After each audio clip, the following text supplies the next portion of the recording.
예, 뭐 매년 연례 행사긴 한데 이 한미 두 나라 간의 방위비 분담금 문제를 놓고 올해도 역시 별로 이렇게 썩 분위기가 좋은 것 같지는 않습니다.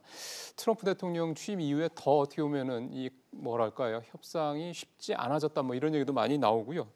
쟁점 뭐 돈 문제만 있는 건 아닌 것 같고 미국 측에서는 여러 가지 협상 전략을 좀 펼치는 것 같습니다. 거기에 우리도 대응하는 게도 만만치 않다는 얘기도 나오고요. 좀 복잡한 얘기긴 한데 좀 쉽게 설명을 좀 듣기 위해서 오늘도 김일수 한국군사문제연구원 안보전략실장을 모셨습니다. 실장 어서 오십시오. 네, 안녕하세요. 이 방위비 분담금이라는 게 쉽게 생각하면 주한미군에 대한 주둔 비용을 우리가 분담한다 이렇게 이해하면 됩니까? 네, 그렇게 얘기하면 되죠. 사실상 이제 소파라고 우리 얘기 많이 듣잖아요. 주둔군 지휘협정이라고 하는 건데요.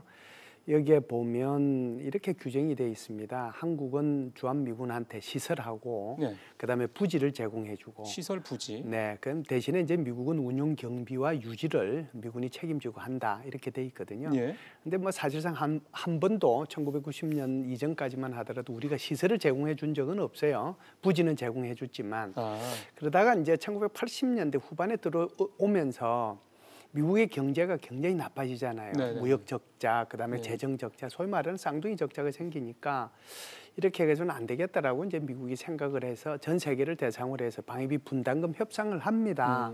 독일하고도 하고 일본하고도 하고요. 그래서 독일과 일본은 먼저 이제 분담금 협상이 타결이 됐고요. 대한민국은 1991년도에 처음으로 방위비 분담금 협상이 이제 협정이 맺어져 가지고 그때 이제 타결이 됐거든요. 예. 그때는 아마 한 1,000억 정도 우리가 분담하는 것으로 됐고요.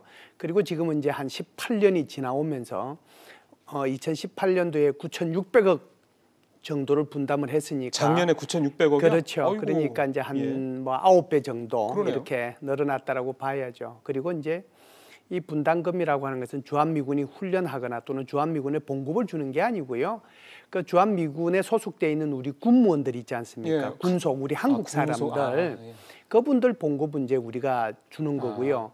그다음에 이제 한미가 공동으로 사용할 군사 시설 네네. 거기에 대해서 이제 운영비 그걸 같은 거? 이제 그거 짓는 거, 그다음에 이제 그 군수 지원비 이렇게 해가지고 통상 그 뭐 비율이 40, 20% 이렇게 해가지고 돼 있거든요.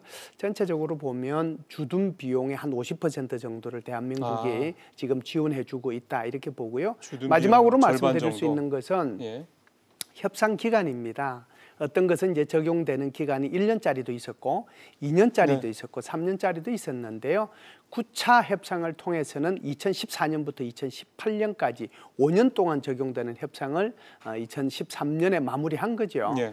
지금은 이제 하고 있는 것은 2019년부터 19, 20, 21, 22, 23 원래는 이제 5년이니까 여기에 적용될 제10차 방위비 분담금 협상을 2018년 내내 10번에 걸쳐서 했는데 아직까지 타결을 못한 그런 상황이죠. 지금 쟁점 얘기를 들어보니까 연 단위 계약을 미국은 하자는 거고 우리는 이걸 뭐 3년 단위로 하자 이렇게 했는데 지금까지는 그러니까 작년까지는 5년 단위로 계약을 했다는 말씀이신 거잖아요. 네. 그럼 미국은 왜 이거를 1년짜리로 확 줄이자고 그러는 걸까요? 그게 이제 아마 방위비 분담금의 제일 중요한 것은 액수 문제하고 관련이 될 겁니다. 트럼프 대통령이 야, 한국이 지금 방위비 분담금 내는 것은 껌값 수준인데 그 돈 많이 버는 나라가 왜 방위비 분담금을 100% 못 내느냐 이렇게 이제 얘기가 시작이 돼서 2배를 내라고 얘기를 사실상 했어요. 대략 한 2조 원 정도를 그렇죠. 9,600억에 뭐 그걸 1조라고 보면 2배면 2조잖아요. 이제 그러다 보니까 우리하고 이제 계속해서 여기 이제 밀당이 오갔을 거 아니에요.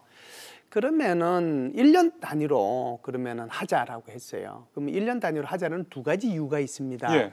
왜 미국이 1년 단위로 하자라고 하면은 첫 번째는 아무래도 이제 변화되는 안보 상황을 적시적시 반영할 수 있다는 그런 이점이 미국으로서는 있는 거고요. 예. 두 번째 더 중요한 것은 올해에 2019년도에 일본하고 독일하고 방위비 분담금 협상을 미국이 해요.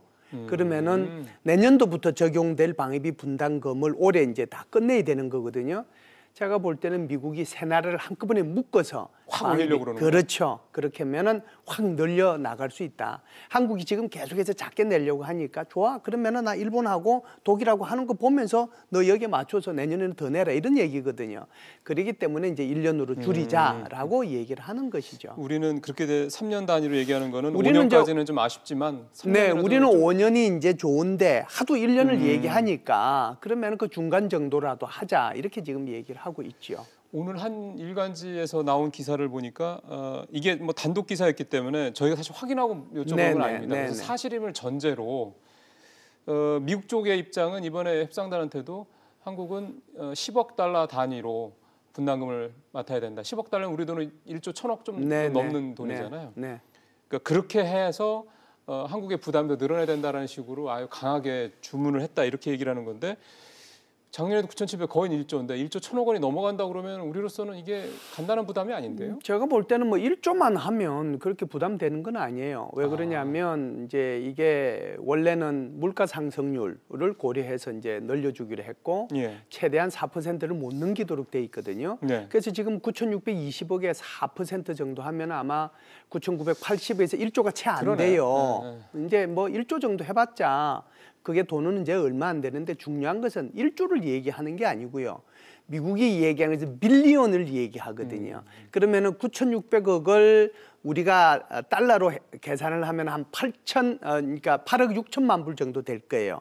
그런데 이것을 빌리언으로 하면은 10억 달러가 되잖아요. 10억 달러가 되면은 1,113억 정도 될 겁니다. 1,100억이 넘어가죠. 그렇죠. 그러면은 이제 여기에 그러니까 소위 말해서 8억 6천만 불에서 10억 달러로 넘어가니까 이렇게 되면 한 15% 올라가거든요. 부담은 이게 부담이 되는 거지 그냥 1조 달러 대 정도면 그렇게 한국으로 봐서는 부담이 안 되는 겁니다. 중요한 건 이런 거예요.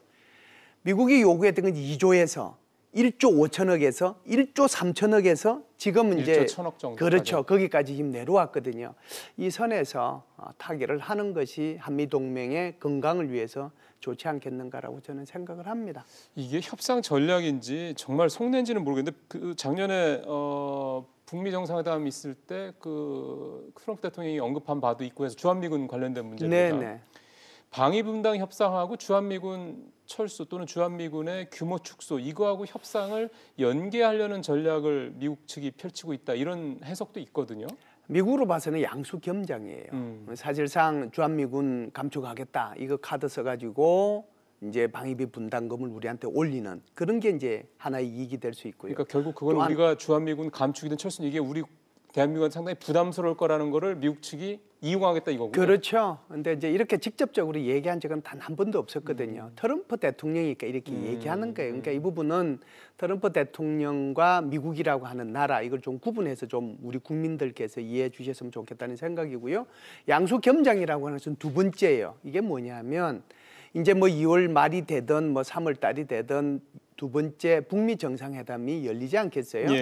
북미 정상회담에 계속해서 이제 얘기되고 있는 것이 핵동결인데 거기에 대한 대가로 주한미군 감축 이걸 갖다가 카드를 트럼프 대통령이 던져버릴 수도 있는 거란 말이죠. 김정은 위원장한테. 그렇죠. 그래서 우리가 이제 이번에 원만하게 타결되지 않으면 좋다. 트럼프 대통령이 워낙 이제 리스크가 큰 사람이니까 그럴 가능성이 없다고 볼 수는 없죠. 근데 그런 생각을 하시는 우리 시청자분들도 계실 것 같아요. 뭐냐면 지금 한반도 긴장이 상당히 완화되고 있잖아. 남북 관계도 좋고 북미 관계도 괜찮아지고 있는 것 같고.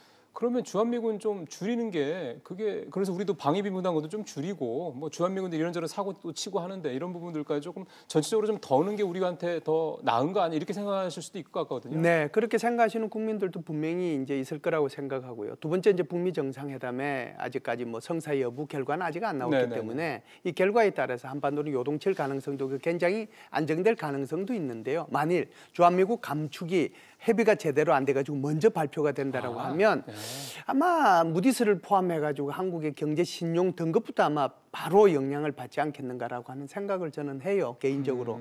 그만큼 주한미군의 움직임 자체는 한국 경제에 결정타를 먹일 수 있는 거거든요. 그게 언뜻 보면은 정치, 외교, 안보적인 문제지만 그게 한국 경제에도 상당히 큰 영향을 미칠 수 있다 이 말씀이죠? 제가 볼 때는 제일 큰 게 오히려 경제 분야라고 봐요. 그렇기 때문에 좀 이제 다방면적으로 접근을 해서 원만하게 타결이 될 수 있는 방향으로 노력을 할 필요는 있다 이렇게 봅니다. 그러게요.